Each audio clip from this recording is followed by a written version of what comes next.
तो आज एक बड़ा दिन है एमएसएमईज के लिए। एक बड़ा पैकेज घोषित किया है। हमारे साथ एक खास मेहमान मौजूद हैं, surface transport minister, MSME minister Nitin Gadkari ji हमारे साथ हैं। आपका बहुत बहुत स्वागत है गडकरी जी एनडीटीवी इंडिया पर। मैं अखिलेश शर्मा। मैं आपसे जानना चाह रहा था सबसे पहले तो यही कि कोरोना की तो अभी तक कोई दवाई नहीं ढूंढ पाए हैं, लेकिन जो एमएसएमई और जो दूसरी चीज़ें उनकी वजह से बीमार हो रही थी, उनकी लगता है एक दवा ज़रूर ढूंढ ली गई है। निश्चित रूप से, और जो पैकेज मिला वो बहुत ही ऐतिहासिक है। आज तक के इतिहास में अपने जीडीपी का 10% हमारे प्रधानमंत्री जी ने आज घोषित किया है और एमएसएमई को इसमें मैक्सिमम मिला है। तो मुझे लगता है कि निश्चित रूप से इसका बहुत बड़ा फायदा होगा। नितिन जी नमस्कार, मैं निधि बोल रही हूँ। मैं आपसे समझना चाहूंगी, आज जो एमएसएमईज के लेकर घोषणाएं हुई हैं, कल भी कुछ घोषणाएं होंगी, जमीन पर कितना असर या कितना सपोर्ट हमारे एमएसएमईज को मिलेगा देश भर में, क्या आपका आंकलन है? देखिए, एमएसएमई जो 25 करोड़ रुपए तक जिनका टर्नओवर है, उनके लिए 20% एडिशनल कैपिटल मिलेगा, वर्किंग कैपिटल। अब जब एडिशनल वर्किंग कैपिटल मिलता है तो उसके लिए कोलैटरल देनी पड़ती है। वो कोलैटरल देने की आवश्यकता नहीं है। विदाउट कोलैटरल ये मिलेगा 20%, यानी 25 करोड़ का अगर होगा वर्किंग कैपिटल तो 5 करोड़ एक्स्ट्रा मिलेंगे विदाउट कोलैटरल।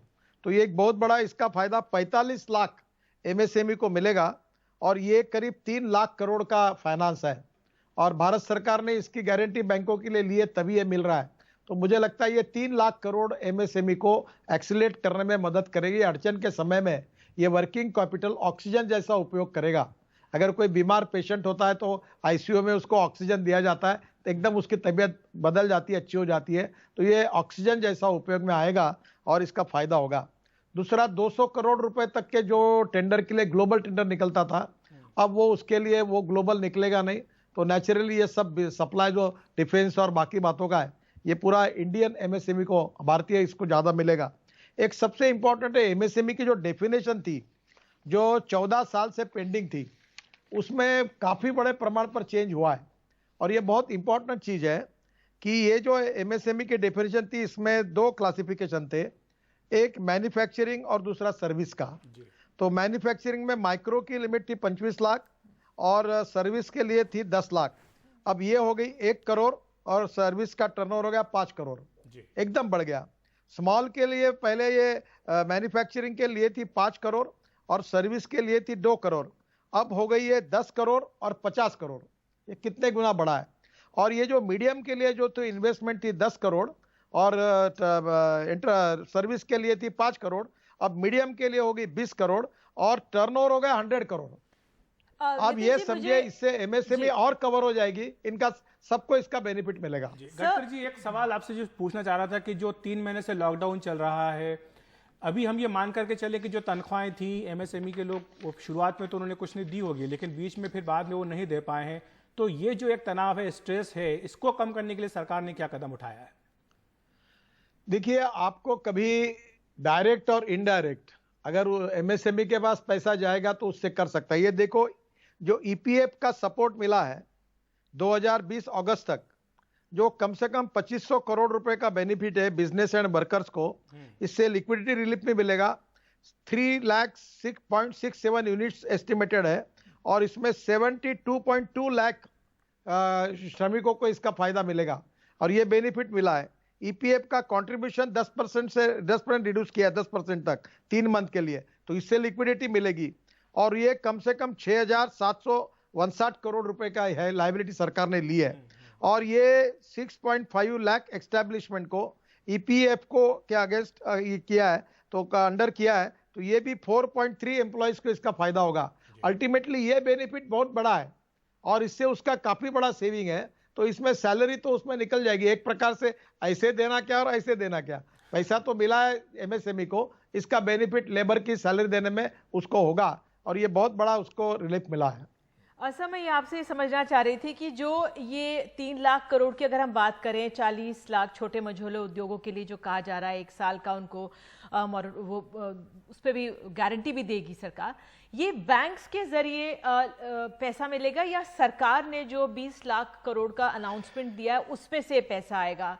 जमीन पे कैसे होगा, या बैंक देंगे या सरकार देगी, ये थोड़ा बता दीजिए। देखिए, रिजर्व बैंक भी सरकार है, बैंक, नेशनलाइज बैंक भी सरकार है और इसके लिए सरकार गारंटी लेकर ये जो 20% वर्किंग कैपिटल में बढ़ेगा विदाउट कोलैटरल देगी, इसकी गारंटी सरकार देगी। और रिजर्व बैंक और बैंक इसके बारे में सरकार का ये निर्णय उनके ऊपर बंधनकारक होता है और उस स्कीम में ये 20% बढ़ाकर सब एमएसएमई को देगी। अब ये अल्टीमेटली तो जिम्मेदारी गारंटी सरकार ने ली है, पर पैसा बैंक से नहीं आएगा और बैंक को मदद रिजर्व बैंक करेगी, ये तो जनरली होता है। तो ये सब एक ही है, सरकार ही है। रिजर्व बैंक भी सरकार है और बैंक भी सरकार है। तो मुझे लगता है ये सरकार ने निर्णय के कारण ही ये मदद मिल रही है, ऐसा कहूंगा मैं तो गलत नहीं होगा। गडकरी जी, आप सरफेस ट्रांसपोर्ट मिनिस्टर भी हैं, तो मैं आपसे जानना चाह रहा था कि आपकी कुछ दिनों पहले बैठक हुई थी जो मैन्युफैक्चरर से, उनके साथ उन्होंने भी आपसे कई रियायतों की मांग की थी। तो क्या भविष्य में भी हम मान सकते हैं कि कुछ दूसरे सेक्टर्स को भी रियायत सरकार की ओर से मिलेगी? ये जो प्रधानमंत्री जी ने कल 20 लाख करोड़ का पैकेज घोषित किया है, इसमें मुझे लगता है कि हमारे इंफ्रास्ट्रक्चर के बारे में भी हमने काफ़ी निर्णय डिपार्टमेंट लेवल पर भी लिए जो हमारे हाथ में थे। इसमें दो इम्पोर्टेंट बातें जो है, जो जिसके लिए मैं अपने रोड सेक्टर की आपको बात करूंगा कि कोरोना के कारण हमारे यहाँ 6 महीने का हमने automatic extension of time EOT के लिए, ईएटी यानी एक्सटेंशन ऑफ टाइम पीरियड, तो ये हमने 6 महीने बढ़ा दिया है। ये बेनिफिट कॉन्ट्रैक्टर को मिलेगा। और बाद में जो बैंक गारंटी होती है 2% ऑफ द 1000 करोड़ के प्रोजेक्ट में 2% यानी 20 करोड़ की होती है, तो वो नेचुरली ऐसा है कि जितना काम वो करेगा, अब पहली बार निर्णय हो कि उतनी बैंक गारंटी हम कम कर देंगे, उतना पैसा लिक्विडिटी में उसको काम करने के लिए मिलेगा। ये दो निर्णय किए हैं। बाद में टोल नाके पर हमने जो बंद रखा था उसके बारे में भी हम हिसाब कर रहे हैं कि हम उनको कैसे इसका बेनिफिट दें, क्योंकि हमने ये इस दिनों के लिए बंद किए थे। ओवरऑल हमने भी हमारे सेक्टर के लिए हमने काफ़ी मदद की है। इसके बाद में भी प्रॉब्लम जैसे आएंगे साथ बैठकर उसको सुलझाएंगे और मार्केट में लिक्विडिटी इंफ्रास्ट्रक्चर ही ला सकते हैं। और इसलिए जो हमारा रोड सेक्टर है, एविएशन है, शिपिंग है, पोर्ट्स है, पावर है, इसमें जब कैपिटल इन्वेस्टमेंट आएगी तो मार्केट में लिक्विडिटी आएगी। और आप देखो, कोई भी मंदी जब वर्ल्ड में किसी भी देश में आती है, कोई भी संकट आता है, तो पहला काम होता है कि इंफ्रास्ट्रक्चर में ज्यादा से ज्यादा इन्वेस्टमेंट लाना। और इसलिए एनएचआई का AAA रेटिंग है। एनएचआई का वर्ल्ड ऑर्गेनाइजेशन ने AAA रेटिंग दिया हुआ है। अब हम लोग ग्लोबल मार्केट से FDI, फॉरेन इन्वेस्टमेंट, चाहे वर्ल्ड बैंक हो, ADB हो, इंश्योरेंस फंड हो, पेंशन फंड हो, इनके तरफ से बड़े प्रमाण पर पैसे लाएंगे। और मैंने तय किया, आपको पता है कि हम 2 किलोमीटर से 30 किलोमीटर तक आए हैं। और अभी हमने ये तय किया है कि कम से कम 2 साल में देश के इकोनॉमी को बूस्ट करने के लिए, मार्केट की लिक्विडिटी बढ़ाने के लिए हम लोग 15 लाख करोड़ के रोड अवार्ड करेंगे काम। और ये टारगेट है, ये कमिटमेंट नहीं है, पर मैं आज तक जो कहता हूं हम करके भी दिखाता है हमारे डिपार्टमेंट, सब लोग मेहनत करके। तो एक बड़ा टारगेट लेकर फॉरेन इन्वेस्टमेंट लाकर हम रोड सेक्टर में बड़ा रिवोल्यूशन करेंगे और इसको गति देंगे, ये हमने निर्णय किया है और करेंगे ये निश्चित रूप से। गडकरी जी, मेरा फिर से लघु उद्योग पे ही सवाल है। हमारे लघु उद्योगों में आत्मविश्वास बढ़े, आत्मनिर्भर हो, कई कदमों का ऐलान किया है और अच्छा भी लगा। बैंक्स में भी विश्वास बढ़े, ये कदम आज हमने देखा किस तरह से अनाउंस हुए हैं। लेकिन सर, जो मजदूर या जो लोग काम करते हैं एमएसएमईज में, वो चले गए हैं, वो वापस आए, उसके लिए आप कैसा देख रहे हैं? और डिमांड क्रिएट हो, उसके लिए आगे की राह कैसे देख रहे हैं? देखिए, मैं आपको बताता हूं, सबसे बड़ा प्रॉब्लम है निगेटिविटी का।